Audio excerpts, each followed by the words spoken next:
friend Dobby here, and it's actually been June for a little while now because I'm a little late, but it's finally time for my May wrap-up.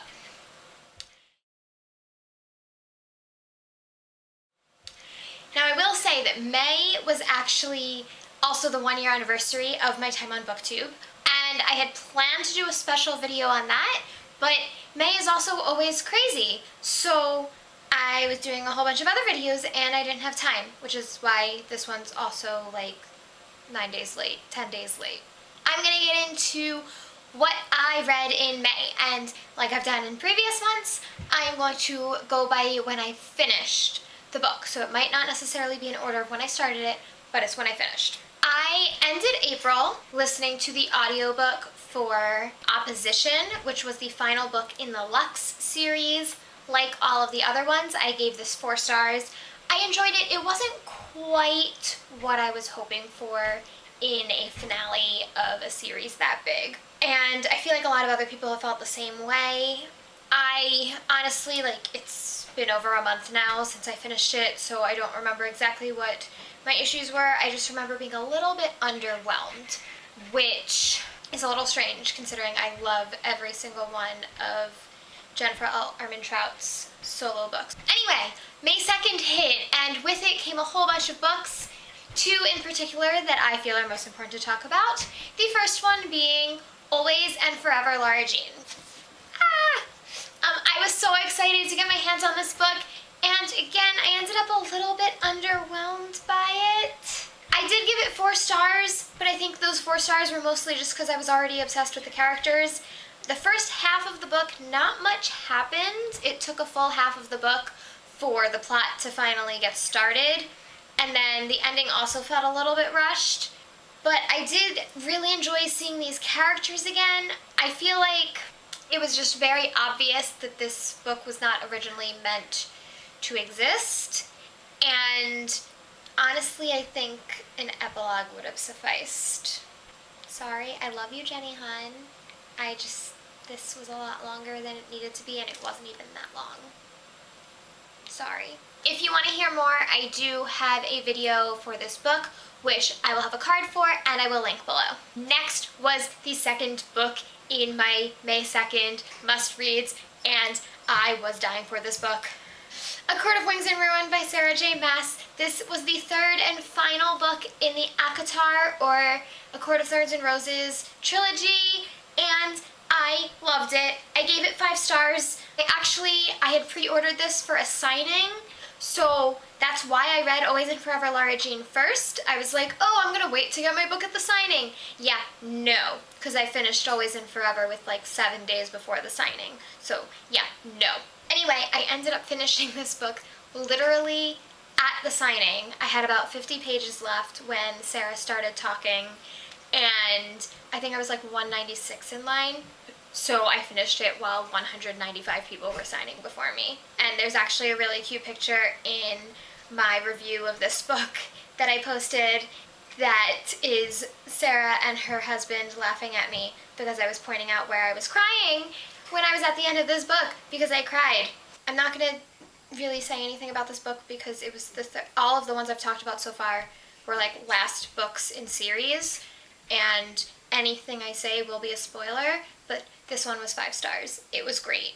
I did have one complaint that is similar to a complaint I have about a lot of final books in series, but that was my only complaint, really. And if you want to hear more about that, check out my review for that, which again, I will have a card up, and I will also link it below. This is kind of cool. My next one was an audiobook, but I actually have something to hold up.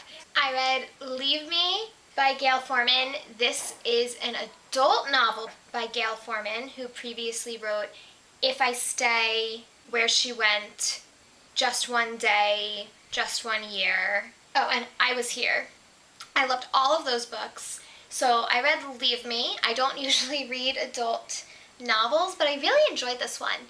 It's about a mother who has a heart attack and decides that everything's just kind of too much for her and she needs to get away. So she does. And it's interesting because typically that's the type of situation where you would consider her a bad mother. She literally just leaves a note to her husband and to take care of the 2 kids, and doesn't say where she's going, how long she will be, just leaves. But you're in her head, and she's struggling with this. She realizes that she's not really doing what you would normally think of as the right thing, but she realizes it's completely what she needs. So, yeah, I did enjoy it. I gave it 4 stars again. I didn't do a review for that one, partly because it's a little bit of an older book, and partly because there were so many other books I needed to do reviews for. So, yeah. I will say, I also posted my review this month, I believe, for One of Us is Lying, which I read back in January, but it just came out in May, towards the end of May, actually. So I posted my review in May, and you can check that out too. I'll have a card for that one too, and post it below. Lots of videos this month. Next, I read a book that I picked up in April, but I didn't read until May. The Upside of Everything by Becky Albertalli. This is the author of Simon versus the Homo Sapiens Agenda, which I loved, and I loved this one as well. If you have not checked this one out, definitely do it. It's about a girl named Molly who is a little bit larger, and she has had 26 unrequited crushes. And one day she meets this girl that she decides will be absolutely perfect for her sister.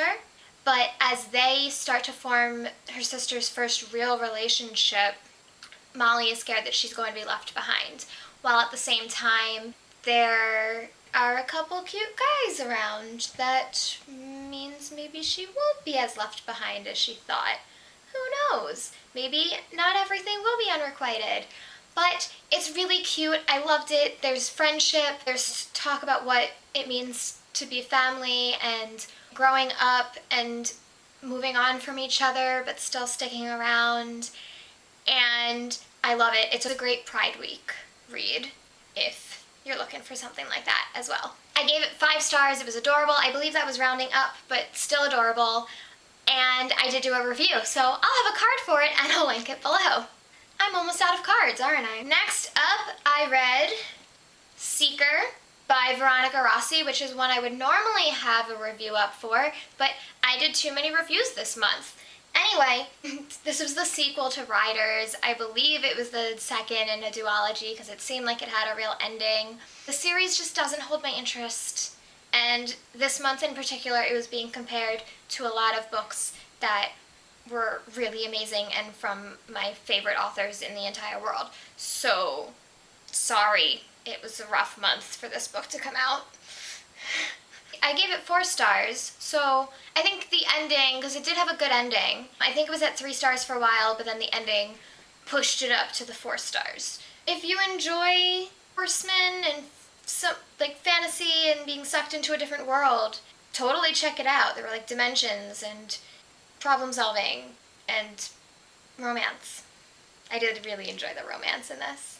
It was really cute. I really like romance, can you tell? Next up was quite possibly my most anticipated book of 2017, although A Court of Fangs and Fury was up there too.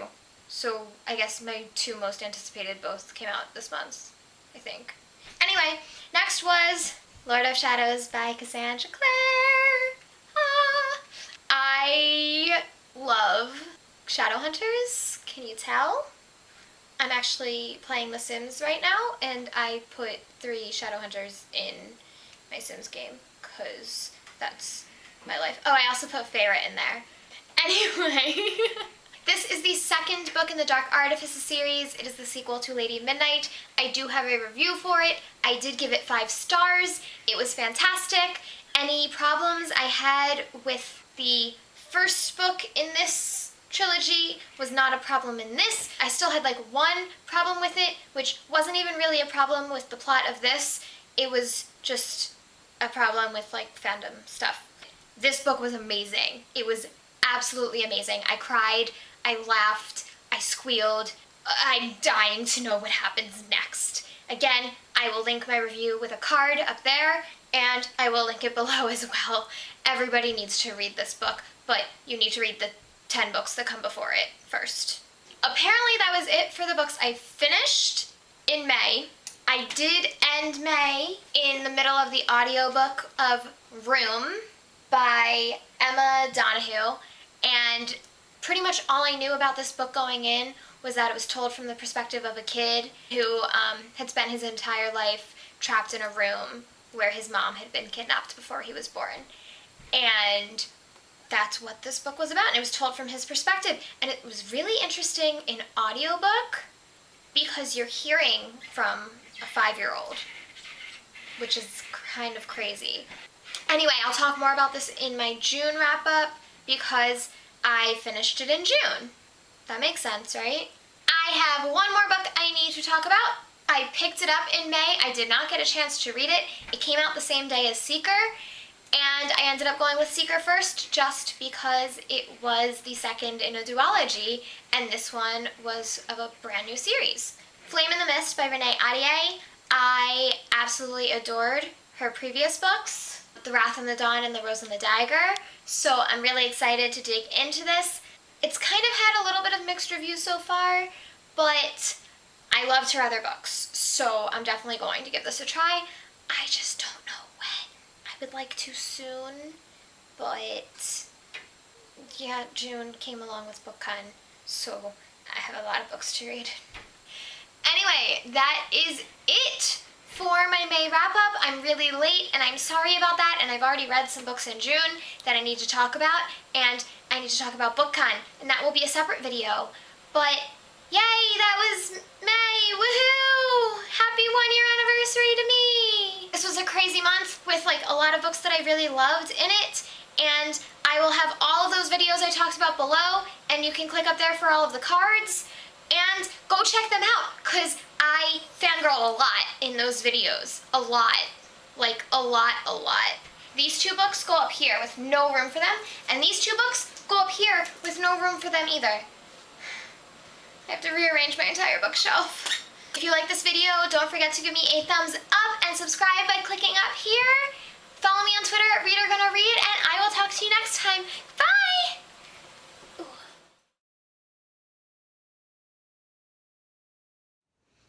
Hey, Ellie and Dobby here. Like the video? Come subscribe. Do it right now. Click it.